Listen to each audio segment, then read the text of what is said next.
Bonjour, aujourd'hui on va parler de la finance solidaire. Alors imaginez un instant que l'argent mis de côté, au lieu de juste dormir sur un compte, puisse devenir un vrai moteur de changement.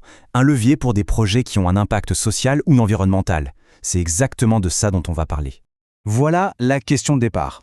Elle est simple, mais en fait, elle est super puissante. Et si notre épargne pouvait concrètement aider à construire un monde un peu meilleur?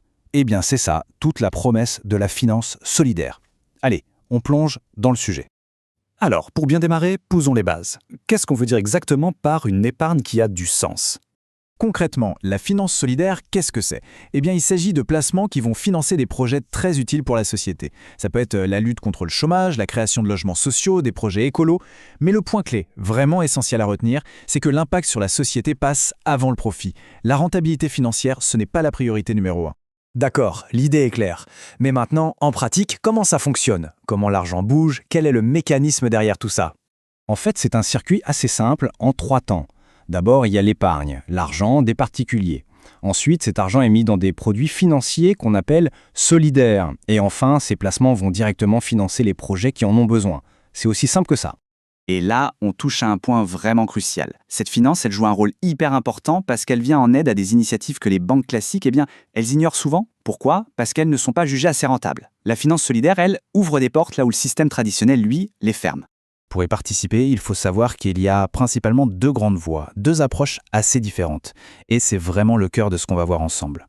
Le premier chemin, ce sont les fonds de partage. Ici, l'idée est toute simple.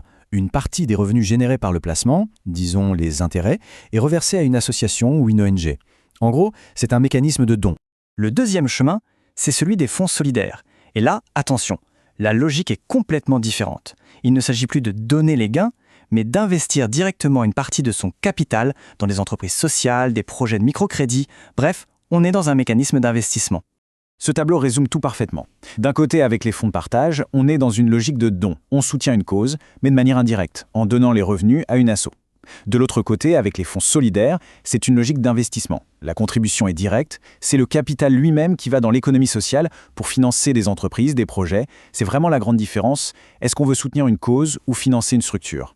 Bon, maintenant qu'on a bien compris les 2 grandes options, la question devient très pratique. Comment on fait pour trouver ces placements et faire un choix? Il y a plusieurs portes d'entrée. On peut acheter des actions directement auprès d'organismes solidaires ou passer par des fonds spécialisés. Mais il y a une autre voie, souvent la plus simple, l'épargne salariale. Il faut savoir que si une entreprise a un PEE, un plan d'épargne entreprise, elle est obligée par la loi de proposer au moins un fonds solidaire. C'est une super porte d'entrée parce que beaucoup de gens y ont accès sans forcément le savoir. Et pour s'y retrouver dans ce qui peut ressembler à une petite jungle, il y a un repère, un phare dans la nuit, le label Finansol. Il est attribué par un comité indépendant et il garantit que le produit est vraiment solidaire et transparent. En clair, si on voit ce label, on peut avoir confiance. Voilà, on arrive au bout de cette exploration et on voit que tout nous ramène finalement à une idée centrale, le pouvoir du choix. Cette phrase, elle résume tout. D'un côté, un geste de générosité, presque philanthropique, où on partage ses gains. De l'autre, un engagement plus économique, où on investit son argent pour aider une structure à se développer. 2 philosophies, 2 impacts différents. Et donc, on repart avec cette question. Quelle est la meilleure façon d'avoir un impact? Est-ce que c'est en soutenant une cause via un don ou en finançant directement la structure qui porte cette cause? En réalité, il n'y a pas de bonne ou de mauvaise réponse.